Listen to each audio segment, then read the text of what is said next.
In this video, we're going to talk about forming ionic compounds with polyatomic ions.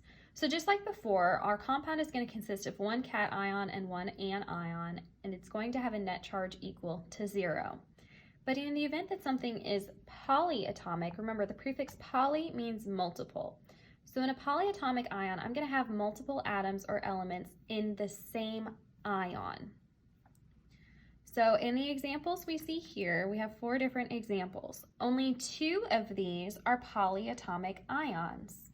When I'm trying to decide whether something is a polyatomic ion or not, the easiest way for me to spot how many atoms are in something is to count the number of capital letters.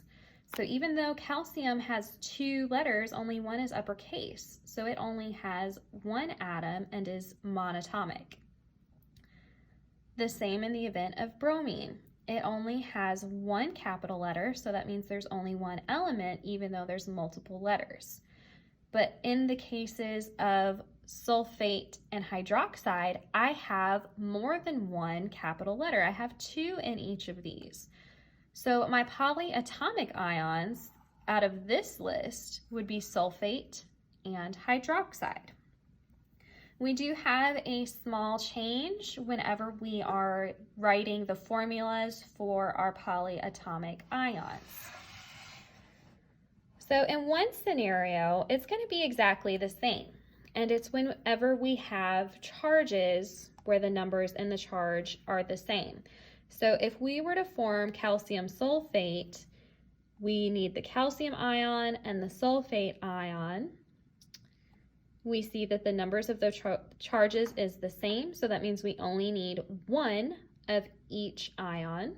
And remember, we don't include subscript numbers if it's a 1. So we would just write CaSO4. But over here in this example, when I take my calcium ion and form a compound with my hydroxide ion, I have a 2+ charge and a -1 charge. So we're going to have to do the crisscross and drop. So this 1 is going to come over and be the subscript for the calcium ion. This 2 is going to come down and be the subscript number for hydroxide. But the way this is written right now doesn't tell me that there are 2 hydroxide ions. It tells me that there's 2 hydrogen ions. We have to be careful with our polyatomic ions. And before we do any balancing, we're going to put parentheses around our polyatomic ion, the whole ion. So in the event of SO4, if it needed 1, you'd put parentheses around the whole thing. And then you include the subscript number to balance it on the outside. So the correct formula for calcium hydroxide